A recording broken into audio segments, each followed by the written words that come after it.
Salut bien-aimés dans le Seigneur, nous vous bénissons de la part de Dieu notre Père, par Jésus-Christ, le seul Seigneur, le seul souverain, le tout-puissant, celui qui est, qui était et qui revient bientôt.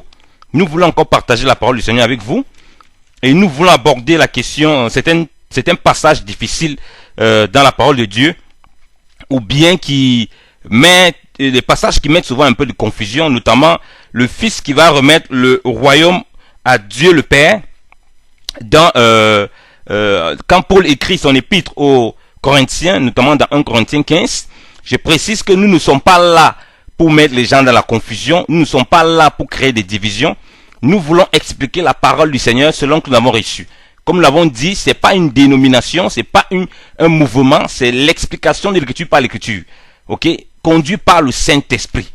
Et comme j'ai dit, nous devons être sincères face aux Écritures. Nous devons savoir que nous ne pouvons pas lire un passage de la Bible ou des passages et on tire des conclusions hâtives à cause de vouloir confirmer nos propres convictions. Nous devons avoir assez d'humilité lorsqu'on lit l'Écriture, de se poser les bonnes questions et voir comment le Saint-Esprit peut nous éclairer. Ceux qui utilisent généralement 1 Corinthiens 15, qui parle du Fils qui va remettre le royaume au Père et que son règne va cesser, et ceux qui ne croient pas à la divinité du Christ. Et aussi ceux qui croient à la Trinité ou à la Binité, ils utilisent aussi ce passage de la Bible. Mais pourtant ce passage de la Bible, on va les lire, ce passage de la Bible, s'ils veulent l'utiliser pour justifier la Trinité ou la Binité, donc Dieu le Père et Dieu le Fils, ils seront coincés. Parce que si Jésus-Christ est Dieu et que son règne doit cesser, ben, il n'est pas Dieu, tout simplement. Donc ce passage, si on lit de façon littérale, on ne peut pas dire que le Fils ici est Dieu. Non, on ne peut pas. C'est parce que des gens ont, au fait, les gens se trompent généralement sur la divinité du Christ parce qu'ils ont divinisé le Fils. Ils ne comprennent pas bien le mystère de l'incarnation. Je vais dire, ils ne comprennent pas très bien. Ma foi, comme j'ai dit, chacun a reçu une portion de la part du Seigneur. Nous ne sommes pas là pour mettre les gens en confusion ou bien les traiter des fils du diable, de quoi que ce soit. Chacun doit progresser avec Dieu. Et puis, s'il aime le Seigneur se révèle à lui. Et si on lit bien 1 Corinthiens 3, Paul va dire qu'il parlait aux Corinthiens comme des hommes charnels. Parce qu'il ne peut pas encore manger une certaine nourriture, ils ont encore besoin du lait. Donc, il y a des gens qui ont encore besoin du lait. Il y a des enfants de Dieu qui se posent des questions. Et nous voulons donc apporter la réponse en lisant l'écriture, pas de façon malhonnête. On ne va pas chercher à lire pour appuyer nos convictions. On lit et on dit oui, amen, et on laisse le Saint-Esprit nous conduire et on se pose des bonnes questions. Alors je nous invite à lire ce passage. Avant cette chose, si vous êtes peut-être jeune dans la foi, peut-être ce message, ça ne peut pas beaucoup vous aider. Vous avez besoin déjà de connaître le Seigneur, vivre dans la vie de la crainte du Seigneur, la sainteté. Bon, vous avez besoin déjà de connaître bien le Fils de Dieu, comment marcher avec lui en nouveauté de vie. Mais si vous pensez que ça peut vous aider, voilà, nous donnons ce message pour essayer d'éclairer des passages dans la Bible concernant la révélation de la personne de Jésus-Christ. Comme nous le disons, Jésus-Christ est 100% homme, 100% Dieu. Et en tant qu'homme, il se révèle comme le Fils, le véritable, celui qui est l'homme nouveau. Et ça, il n'y a pas de doute. Et c'est ça qui va ressortir toujours dans la Bible et qu'on confond souvent. Je nous invite à lire la Bible. 1 Corinthiens 15, à partir du verset 22. Car comme tous meurent en Adam, et de même aussi tous seront vivifiés en Christ, mais chacun en son rang. Les prémices, c'est Christ. Puis ceux qui sont de Christ seront vivifiés en son avènement. Et après, viendra la fin, quand il aura remis le royaume à Dieu le Père, et quand il aura aboli tout empire, et toute puissance, et toute force. Car il faut qu'il règne jusqu'à ce qu'il ait mis tous ses ennemis sous ses pieds. L'ennemi qui sera détruit le dernier, c'est la mort. Car Dieu a assujetti toutes choses sous ses pieds, et quand il est dit que toutes choses lui sont assujetties, il est évident que celui qui lui a assujetti toutes choses est accepté. Et après que toutes choses lui auront été assujetties, alors aussi le Fils lui-même sera assujetti à celui qui lui a assujetti toutes choses, afin que Dieu soit tout en tous. Amen. Comme nous l'avons dit, l'écriture est oui et amen. On voit bien ici que le Fils ici en tant que fils, le Christ en tant que fils, qui doit régner, il doit régner pendant un temps. On dit que son règne va prendre fin, il va remettre le royaume à Dieu le Père. La question qu'on doit se poser, est-ce que le règne de Jésus-Christ est un règne éternel ou bien est un règne qui a une limite? Parce que si on parvient à répondre à cette question, on parvient à comprendre réellement toute la dimension de qui est Jésus-Christ sans beaucoup de bagarres, sans beaucoup de contestation.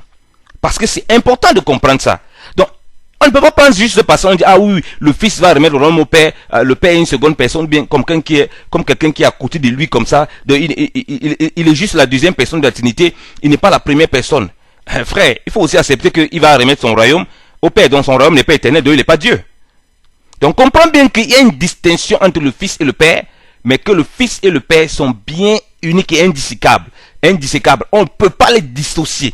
Et le but c'est qu'on comprenne ça. La révélation parfaite de Jésus-Christ, 100% homme, 100% Dieu. Maintenant, pour être sûr que Jésus-Christ, son règne ne peut pas passer du tout, allons lire 1 Luc. Si nous lisons Luc, la naissance du Seigneur, quand il naît, regardez ce que la Bible dit. À la naissance du Seigneur, l'ange va venir parler à Marie pour annoncer la naissance du Christ. Lisons l'écriture. À partir du verset 30. Luc 1, à partir du verset 30. Et l'ange lui dit, Marie, ne crains point, car tu as trouvé grâce devant Dieu.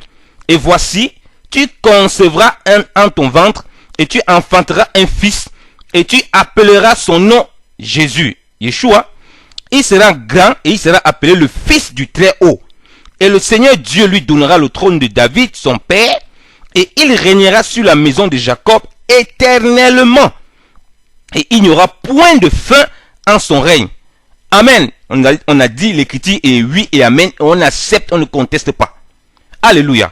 Voilà l'ange qui présente ici Yeshua, le Christ, le Mashiach, Adonai, comme quelqu'un qui a un règne éternel, assis sur le trône de David, son père. Or, nous savons bien que le trône de David, son père, sur le plan spirituel, c'est le trône de Dieu. Parce que Christ ne s'est pas assis sur un trône en Israël lorsqu'il est venu. Absolument pas. Et il dit que son règne est éternel. Eh bien, si Paul dit maintenant que le Fils va régner à un moment, et que son règne est éternel, et que l'ange dit que son règne est éternel, il y a un problème. Il y a un problème, frère. Ça veut dire qu'il y a quelque chose qu'on ne comprend pas sur la personne de Christ. Il y a quelque chose qu'on veut nous révéler, que Dieu veut nous révéler, qu'on ne comprend pas. Ici, l'ange dit que l'ange vient du ciel pour annoncer ça à Marie. Paul est sur la terre pour révéler le Fils. Vous comprenez?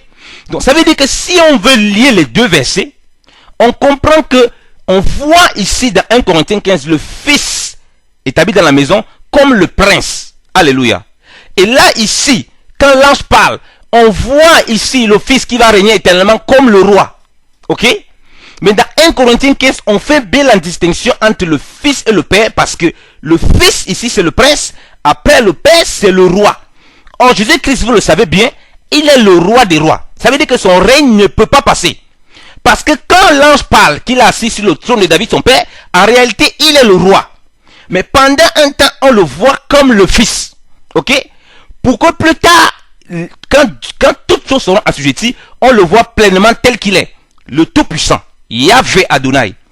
Alléluia. Donc, le passage de 1 Corinthiens 15 ne peut pas être utilisé par certains frères pour montrer qu'il y a quelqu'un à côté de Jésus, ou bien à sa droite, à la gauche de Dieu, il y a quelqu'un qu'on... Non, frère, ça c'est une lecture sans révélation, sans compréhension réelle, comme le Saint-Esprit nous l'explique, comme le Saint-Esprit nous le montre.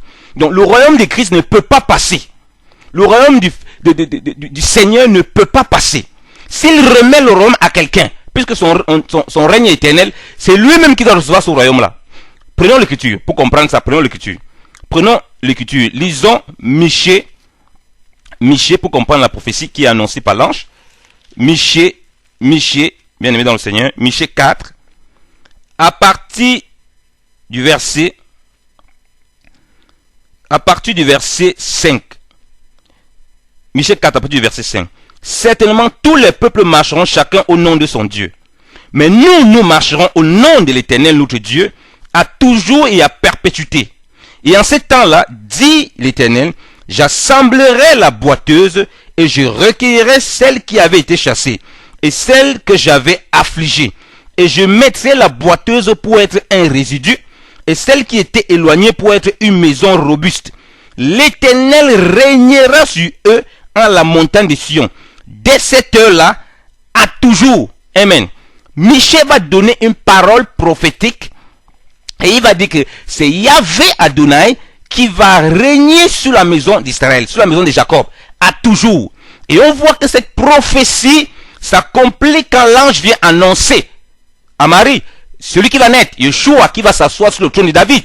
Parce que remarquez bien, si quand on lit Michée 4, verset 6 à 7, il va parler de la boiteuse qui concerne Israël, ok? Israël qui ne marchait plus selon les voies. Il va parler de la chassée, ceux qui ont été chassés de la terre promise, les Cananéens, donc les autres nations qui sont chassées, privées de la gloire de Dieu. Et puis il va parler de ceux qui étaient éloignés, les autres nations. Donc il va les réunir en un seul, pour former un seul peuple et pour régner sur ce peuple de façon éternelle. C'est pourquoi l'Écriture dit ceci, bien aimé dans le Seigneur, dans Éphésiens 2, qu'il a fait des deux peuples un seul peuple. Vous comprenez? Donc il a fait d'Israël et les autres nations un seul, pour régner sur eux. Or, lorsque Jésus a annoncé, lorsque Yeshua a annoncé, il a annoncé comme celui qui va régner parfaitement sur la maison de Jacob et de façon éternelle. Donc il ne va pas remettre le trône à quelqu'un d'autre qui est à côté de lui, frère. C'est pourquoi Jésus a dit dans Jean 14, le Père est en moi et je suis dans le Père, frère, dans le Seigneur. Vous ne pouvez pas les dissocier comme un saucisson. Et c'est une prophétie que Paul donne dans 1 Corinthiens 15. Parce qu'il dit que lorsque tout sera fini, il va remettre le royaume à Dieu le Père. Nous allons voir dans la Bible comment cette prophétie s'est accomplie pour comprendre de quoi il s'agit. Comme j'ai dit, Jésus-Christ est en même temps roi et prince. Et Pierre va le dire que vous avez mis à mort le prince de la vie que Dieu a ressuscité des morts. Vous comprenez? Donc Christ a ces deux aspects. En tant que fils, parfaitement, il est le prince. Mais la révélation du roi est cachée dans le fils. Mais en tant que roi, bien aimé dans le Seigneur, il est l'autorité suprême qu'on ne peut pas déborder. Et lui-même, il va répondre à cette question. Si nous lisons Matthieu, lisons bien aimé dans le Seigneur, Matthieu 22. Matthieu 22. Prenons la parabole que le Seigneur lui-même va dire.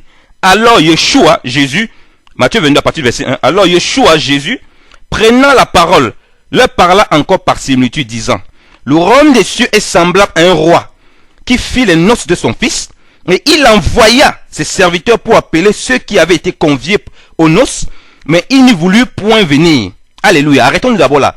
Jésus dit que le roi, donc celui qui règne dans son royaume, il avait les noces de son fils. Vous voyez qu'ici Jésus donne une typologie déjà de deux personnes. Or, ces deux personnes vont le représenter, le roi et le fils. C'est ça que beaucoup de personnes n'ont pas compris sur la révélation de la personne de Jésus-Christ. Et ils croient en réalité que il y a deux personnes physiques charnelles. Alors que c'est le Seigneur qui révèle toute son identité. En tant que prince et roi. Donc, le fils ici, qui a son festin, c'est le prince. C'est le fils du roi. Ok? Le roi ici, c'est celui qui gouverne. Continuons la lecture. À partir du verset 4. Il envoya encore d'autres serviteurs, disant, dites à ceux qui étaient conviés, voici j'ai apprêté mon dîner, mes taureaux et mes bêtes grasses sont tués et tout est prêt. Venez aux noces, mais eux, n'en tenant point de compte, s'en allaient l'un à sa métairie et l'autre à son trafic. Et les autres prirent ses serviteurs et les outrageaient et les tuèrent. Quand le roi l'entendit, il s'est mis en colère et ayant envoyé ses troupes, il fit périr ces maîtres-là et brûla la ville. Puis il dit à ses serviteurs, eh bien, les noces sont prêtes, mais ceux qui étaient conviés n'en étaient pas dignes. Allez donc au carrefour des chemins et autant de gens que vous trouverez, conviez-les aux noces. Alors, ses serviteurs allaient dans les chemins et assemblaient tout ce qu'ils trouvaient, tant mauvais que bon, tellement que le lieu des noces fut rempli de gens qui étaient à table. Et le roi étant entré, pour voir ceux qui étaient à table, il vit un homme qui n'était pas vêtu d'une robe de noces, et il lui dit, mon ami, comment es-tu entré ici sans avoir une robe de noces? Et il eut la bouche fermée. Alors le roi dit au serviteur, liez-le pieds et mains, emportez-le et le jetez dans les ténèbres de dehors. Il y aura des pleurs et des grincements. Et des grincements de dents. Car il y a beaucoup d'appelés, mais peu d'élus. Amen. Jésus va donner cette parabole. Et c'est lui, c'est le roi qui va dire, les noces sont prêts à ses serviteurs. Allez chercher. Et vous savez très bien que dans Matthieu 13, dans la parabole du livret du blé, il dit bien que le Fils de l'homme va envoyer ses anges, pour comprendre que ici c'est le roi, pour retirer les scandales. Parce que ici il donne ces paraboles qu'on va mettre l'homme qui venait aux noces, qui n'avait pas l'habit de noces, dehors du royaume, pour le chasser. Et Jésus dit ceci, c'est tout la même similitude, parce qu'il disait plusieurs similitudes, dans Matthieu 13, que le Fils de l'homme, dans la parabole de noces, quand il va l'expliquer à ses disciples, il va envoyer ses anges qui vont ôter les scandales au milieu de son royaume, et les justes vont resplendir dans le royaume de son Père. Donc le Fils de l'homme est le roi, c'est lui qui envoie les anges. Et il va bien dire que c'est lui, le Fils de l'homme, qui a sémé la bonne semence dans son champ, qui est son royaume. On peut le lire, on peut le lire pour confirmer. Lisons Matthieu. Merci Saint-Esprit. Matthieu 13. Matthieu 13, verset 40 à 41. Comme donc on cueille l'ivraie et la brûle au feu, il en sera de même à la fin de ce monde. Le Fils de l'homme enverra ses anges qui cueilleront de son royaume tous les scandales et ceux qui commettent l'iniquité. Et les jetteront dans la fournaise du feu. Il y aura des pleurs et des grincements des dents. Amen. C'est le roi qui va demander au Fils de l'homme, autant pour moi, c'est le roi qui est le Fils de l'homme qui va demander de le faire. Et si vous lisez bien cette parabole du verset 24 au verset 30, vous avez parfaitement la révélation qu'il s'agit bel et bien de Jésus-Christ. Donc voilà la révélation qui est donnée entre le roi du roi et du prince du roi. Donc Jésus se présente comme le roi qui va mettre dehors, et il dit que les noces vont arriver, c'est pour son fils, et lui-même le fils là qui va faire ses noces. Donc toutes ces deux choses sont pleinement accomplies en lui. Et c'est lui qui donne l'ordre de virer hors du royaume. C'est pourquoi la Bible dit qu'il va mettre ses ennemis. On va revenir sur cette question. Dans 1 Corinthiens 15, il va mettre ses ennemis sous ses pieds, sur le marchepied de ses pieds. Et c'est lui qui va le faire. Lisons pour voir l'accomplissement dans 1 Corinthiens 15, 22. Lisons Apocalypse pour voir l'accomplissement de cette parabole bien aimée dans le Seigneur. Le Saint-Esprit va nous faire du bien. Si nous lisons Apocalypse 19, à partir du verset 6. J'entendis ensuite comme la voix d'une grande assemblée et comme le bruit des grandes eaux et comme l'éclat des grands tonnerres disant Alléluia, car le Seigneur notre Dieu Tout-Puissant a pris possession de son royaume. Amen. A pris possession de son royaume. Réjouissons-nous, tressaillons de joie et donnons-lui gloire, car les noces de l'agneau sont venues et son épouse séparée. Amen. On dit que le Seigneur Dieu a pris possession de son royaume. C'est que Paul a dit, quand il aura tout assujetti, il remettra le royaume à Dieu le Père. Donc celui qui doit régner ici, c'est le Seigneur, notre Dieu, Tout-Puissant. Bon, vous savez très bien que l'Écriture dit qu'on a un seul Seigneur, frère. Il y a un seul Seigneur, Jésus-Christ. 1 Corinthiens 8, 6 est clair. Éphésiens 4, 5 est clair. Un seul Seigneur. Et il dit que les noces de l'agneau sont prêtes. Et au verset 8, il dit, verset 8, et il lui dit, et il lui a été donné d'être vêtu de fin lin pur et éclatant. Or, ce fin lin désigne la justice des saints. Au verset 9, alors il dit, écrit, bienheureux sont ceux qui sont appelés au banquet des noces de l'agneau. Il me dit aussi, ces paroles de Dieu sont véritables. Alors je me jetai à ses pieds pour l'adorer, mais il me dit, garde-toi de le faire, je suis ton compagnon de service et le compagnon de tes frères, qui ont le témoignage de Jésus. Adore Dieu, car le témoignage de Jésus est l'esprit de prophétie. Puis je vis le ciel ouvert, et voici un cheval blanc, et celui qui était monté dessus était appelé fidèle et véritable, qui juge et combat justement.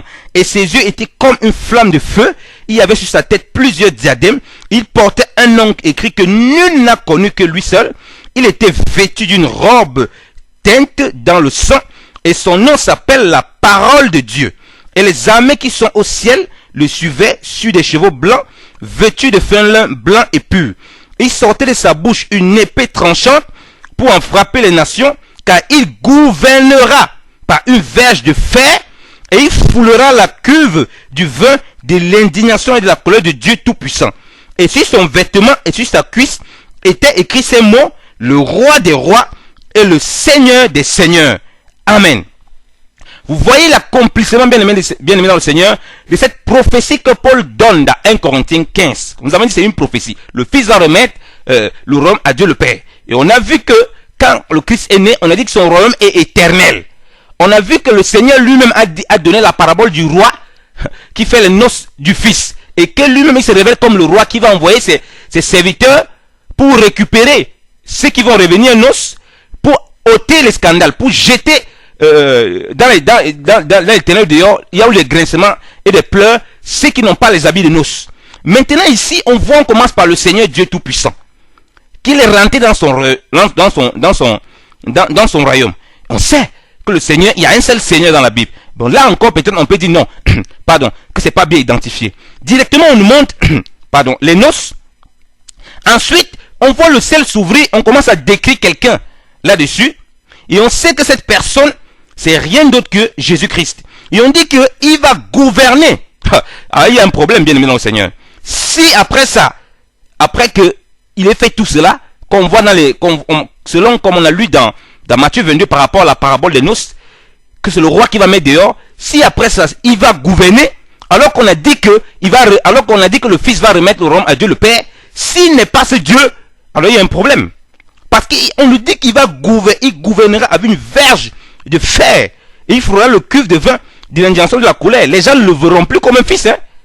Ah, c'est la verge de fer qui va résonner.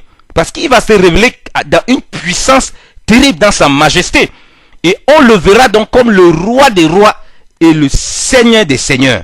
Donc il n'y a pas de roi. Le roi est celui qui règne. Donc, il ne faut pas lire la Bible, frère, un passage biblique, et puis faire des déductions hâtives. Remarquez que dans Apocalypse 19, jusqu'à la fin, c'est l'accomplissement parfait de ces paroles. Après, on va nous montrer le jugement dernier. On va nous montrer un trône. Oh, le dernier ennemi va être jeté, va être manifesté. Lorsque le Seigneur va jeter la mort, on va dire que la mort va être jetée dans les temps de feu Adam. Et celui qui va le jeter, comme on a lu dans 1 Corinthiens 15, ben c'est bien le Fils. Mais là, ici, on voit déjà que l'identité du Fils, là, c'est une identité différente de celle que Paul est en train d'expliquer. Ça veut dire qu'il joue les deux rôles. Le Seigneur Jésus, en même temps comme le Seigneur Tout-Puissant, en même temps comme le Fils qui va remettre le royaume au Père. Et si on lit Apocalypse, quand Dieu sera tout en tous, c'est qu'on dit Dieu sera tout en tous, remarquons par exemple, si nous lisons Apocalypse 21, le verset 22. L'Écriture dit ceci: et je ne vis point de temple en elle, parce que le Seigneur Dieu Tout-Puissant et l'agneau en est le temple. Et la cité n'a point besoin de soleil ni de la lune pour lui en elle, car la clarté de Dieu l'a éclairé, et l'agneau est son flambeau. Amen. Donc quand tout sera accompli, comme l'Écriture dit, que Dieu sera tout en tous, c'est-à-dire que le Fils va remettre le royaume, comme tout lui est assujetti, il va remettre le royaume au Père, à Dieu. Maintenant, Dieu sera tout en tous. Maintenant, ici, on vous dit que Jésus-Christ, il est maintenant le temple aussi. Vous voyez qu'on ne pourra plus le voir comme quelqu'un physique comme ça. On va le voir dans toute sa splendeur. On vous dit encore aussi qu'il est le flambeau qui contient toute la lumière divine. Donc, on pourra voir Dieu partout et Jésus-Christ est cette lumière-là. Il n'y a pas de lumière pour éclairer. C'est lui-même qui est tout, frère. Et ça correspond exactement avec ce que la parole nous dit dans Colossiens. Oh bien-aimé dans le Seigneur, il est important que le Saint-Esprit fasse tomber les écailles de nos yeux et que les coutumes que nous lisons soient dépouillées maintenant. C'est ce qu'on lit dans Colossiens 3, autant pour moi, verset 11. À partir du verset, je vais même lire à partir du verset 10. Ayant revêtu le nouvel homme qui se renouvelle en connaissance selon l'image de celui qui l'a créé, en qui il n'y a ni grec, ni juif, ni circoncision, ni prépuce, ni barbare, ni scythe, ni esclave, ni libre. Mais Christ y est tout et en tous. Amen. On voit bien que Christ y est tout et en tous. Et on sait très bien, bien aimé dans le Seigneur, que Ephésiens 4, 6 nous dit carrément que nous avons un seul Dieu et Père qui est en tous. Bien aimé dans le Seigneur, c'est clair comme l'eau de roche. Le fils qui remettra le royaume au Père, c'est le prince qui remet le royaume au roi. C'est-à-dire qu'on va voir le Seigneur dans toute sa royauté, dans toute sa gloire. Là, on ne peut pas, on n'est pas encore capable de le voir dans cela. C'est pourquoi on voit le règne du Fils, parce que nous marchons avec le Fils, on a accès auprès du Père par le Fils. Quand on voit le Fils, on voit le sacrifice expiatoire à la croix. On voit les personnes affranchies. Parce que Jésus va dire dans Jean 8 que si donc le Fils vous a franchi, vous êtes réellement libre. Vous voyez, c'est le Fils qui nous a franchis pour nous amener à la vie du nouvel homme. On voit le Fils, on voit beaucoup le nouvel homme quand on voit le Fils. Le nouvel homme, c'est très important en tant qu'enfant de Dieu. On voit le nouvel homme quand on voit le Fils. Lorsque ce statut de nouvel homme est traversé, on n'aura plus besoin du Fils. On n'a plus besoin des questions de nouvel homme. Parce qu'on aura revêtu un corps glorieux, comme le Seigneur. Et alors le Seigneur va se révéler pleinement à nous, totalement. Maintenant, voici encore notre passage, qui est souvent aussi utilisé. Lorsque la Bible dit que, Paul dit ceci. Si nous lisons, revenons à 1 Corinthiens 15, bien aimé dans le Seigneur. 1 Corinthiens 15, il dit, au verset 25, 1 Corinthiens 15, verset 25, car il faut qu'il règne jusqu'à ce qu'il ait mis tous ses ennemis sous ses pieds. Ok. L'Écriture nous dit ici que le Fils doit mettre tous ses ennemis sous ses pieds. Mais ça nous pose un problème, frère. Il y a un problème ici, là. La Bible nous dit par la bouche du Seigneur, si nous lisons, on va parcourir les Écritures. Lorsque les pharisiens, Jésus va poser la question aux pharisiens, que le Christ, de qui est-il fils? Lisons cela. Lisons Matthieu 22, à partir du verset 41. Et les pharisiens étant assemblés, Jésus les interrogea, disant, que vous semble-t-il du Christ? De qui est-il fils? Il lui répondit, de David. Et il lui dit, comment donc David, parlant par l'Esprit, l'appelle-t-il son Seigneur, disant, le Seigneur a dit à mon Seigneur, assieds-toi à ma droite, jusqu'à ce que j'ai mis tes ennemis pour le marchepied de tes pieds. Si donc David l'appela son Seigneur, comment est-il son fils? Et personne ne lui pouvait répondre un seul mot, ni personne n'osa plus l'interroger depuis ce jour-là. Amen. Donc, on voit que ce passage que le Seigneur utilise pour parler du Christ, pour parler du Fils de Dieu, et Paul utilise ça ici pour dire que c'est le Fils qui va assujettir toutes choses, tous ses ennemis. Alors que quand Jésus utilise ce passage, il dit plutôt que c'est Dieu qui va assujettir tous les ennemis marchepieds de son Fils. Alors il y a un problème. Il y a un problème, frère. Ces deux versets se contredisent. Ça veut dire que soit on rejette un, soit on prend l'autre, soit on accepte tous les deux et on comprend réellement qui est Christ. On comprend réellement que le Père est dans le Fils est dans le Père et on ne peut pas les diviser. Parce que le Fils va tout faire. Ok? Il va tout faire. Il va travailler. Il va assujettir ses ennemis, selon 1 Corinthiens 15. Ici, Jésus lui dit, non. Le Père va assujettir toutes choses à ses pieds. Le Père va mettre toutes choses à ses pieds. Donc on comprend que le Père est dans le Fils est dans le Père. Et ici, certaines personnes utilisent ce passage de Matthieu 22 pour dire que David adorait deux dieux ou bien il avait deux personnes. Frère, c'est complètement faux. Jésus est juif, il a posé la question aux juifs. Comment donc David pouvait appeler le Christ, si vous dites qu'il est le fils de David, pouvait appeler le Christ son Seigneur? Parce que Seigneur veut dire Adonai. David n'avait qu'un seul Adonai. L'Adonai de David, c'était l'Éternel des armées. On peut le vérifier. Lisons Psaume. C'est à coup de versets qu'il faut renverser les raisonnements bien aimés dans le Seigneur. Lisons le Psaume, frère. Le Psaume, vous allez voir, le Psaume 35. À partir du verset 22. Ô Éternel, tu l'as vu et ne t'étais point. Seigneur, David dit Seigneur, ne t'éloigne point de moi. Réveille-toi, dis-je, ô mon Dieu et mon Seigneur, pour me rendre justice et pour soutenir ma cause. Amen. Donc lorsque David disait, le Seigneur a dit à mon Seigneur, assis-toi à ma droite, jusqu'à ce que j'ai mis tes ennemis pour le marchepied de tes pieds, il révélait le mystère de l'incarnation, bien évidemment, le Seigneur. Et le psaume 35 que nous venons de lire, le verset 23 parle de la résurrection des morts. Il dit de la résurrection des morts, principalement la résurrection du Seigneur. Il dit, réveille-toi, réveille-toi. Est-ce que Dieu dormait, frère? Il parle de la mort et de la résurrection de Christ. C'est pourquoi au jour de la Pentecôte, Pierre va dire que David a dit qu'il était dans le sépulcre, il contemplait le Seigneur. Parce qu'il savait que le Seigneur ne devait pas laisser qu'il voie la corruption, frère. Et il parlait ici de l'incarnation, frère. Le Seigneur qui devait s'incarner et qui devait les délivrer de la mort. Éphésiens 4 dit carrément qu'il est allé aussi dans les basses profondeurs de la terre. Il a ramené plusieurs captifs. Il est monté en haut, il a ramené plusieurs qui étaient captifs. Alléluia. Donc David n'a pas vu. Le Christ que David a vu, c'était jamais une autre divinité. C'était le Tout-Puissant qu'il avait vu. Mais il donne la parole de façon prophétique.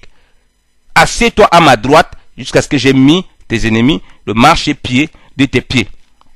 Amen. Donc frère dans le Seigneur, le Fils qui remettra le royaume à Dieu le Père, il ne s'agit pas de deux personnes de façon charnelle, de façon physique, comme vous et moi. Le Fils est dans le Père est dans le Fils. Et c'est Jésus-Christ qui accomplit pleinement toute cette prophétie. Et lorsque nous allons être enlevés, on va revêtir un corps glorieux, on commence à voir toutes les étapes de la grande révélation de sa personne. En tant que Seigneur tout-puissant. Que le Seigneur vous bénisse abondamment. Il y a plein de choses à dire là-dessus. Le but, comme j'ai dit, ce n'est pas de vous troubler dans votre foi, mais d'expliquer la notion du Seigneur et d'affermir les frères dans la révélation de la personne de Christ, afin que vous soyez inébranlables.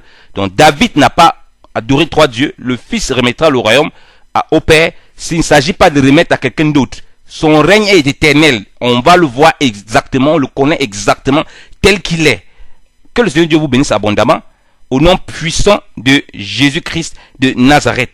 Vous voyez bien aimé dans le Seigneur, que lorsqu'on a lu le livre d'Apocalypse, après que, même à partir de noces, on le voit sur un cheval blanc, on le voit sur un cheval, après on voit qu'il est le temple, après on voit qu'il est la lumière, donc il est tout. Donc on voit clairement toute la plénitude de ce qu'il est. Alors que lorsqu'il est fils, on ne le voit pas ça. On ne voit pas ça, on voit juste quelqu'un qui règne dans la maison pour un temps.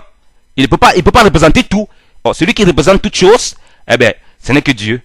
Que le Seigneur vous bénisse abondamment, au nom puissant de Jésus-Christ. Amen.